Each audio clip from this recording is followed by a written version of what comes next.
Parmi vous, a déjà subi une panne de machine à café le matin avant de partir travailler. C'est contrariant, n'est-ce pas? Eh bien, lorsque c'est votre réacteur d'avion qui tombe en panne, je vous assure que c'est encore plus contrariant. Pour éviter cela, les techniciens réalisent des maintenances sur leurs appareils. Mais quand réaliser ces maintenances? Attendons la panne pour réparer, diront certains. Pas sûr que les passagers de notre avion soient de cet avis. Eh bien, prévoyons des contrôles plus réguliers dans ce cas. C'est une option, mais ces contrôles sont coûteux et pourront se traduire par une hausse du prix des billets d'avion. Non, l'idéal, c'est de réaliser ces maintenances seulement lorsque c'est nécessaire, c'est-à-dire lorsqu'on détecte un comportement anormal de notre appareil.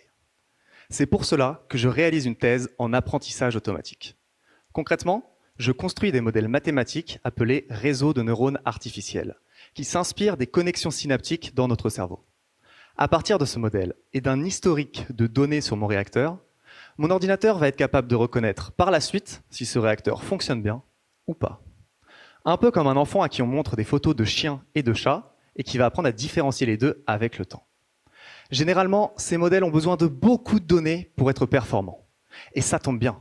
J'ai énormément de capteurs sur mon réacteur me donnant des informations comme la pression ou la température à chaque seconde.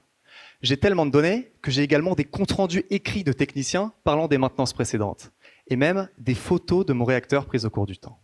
Bref, des données de tout type, de toute modalité.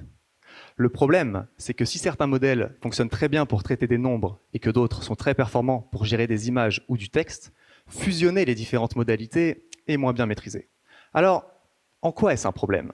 Ne pourrais-je pas utiliser seulement un type de données? Pour comprendre cela, imaginez-vous en train de marcher sur une plage, seul, les pieds dans l'eau. Vous observez autour qu'il n'y a rien d'autre que vous sur cette plage. Paradisiaque, n'est-ce pas?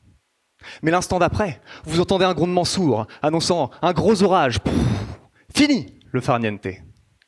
Aucune de ces deux informations, prises seules, ne vous annonce un véritable danger immédiat, que ce soit la vision d'une plage déserte ou le son du tonnerre.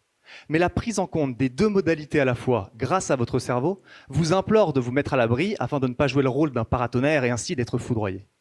Eh bien, le but de ma thèse, c'est précisément de reproduire ce rôle de fusion du cerveau humain, utile et complexe, à l'intérieur de mon réseau de neurones artificiels, afin de lier nombres, textes, images, et ainsi détecter plus efficacement des défaillances dans un réacteur ou un autre appareil. Ce type de modèle permettrait une fiabilité améliorée dans tous les secteurs de l'industrie possédant des appareils sensibles, comme l'aéronautique, le nucléaire, et serait même utilisé pour l'aide au diagnostic médical. Mais attendez, je vais vous parler de tout ça en détail autour d'un bon café. Ah bah, non du coup.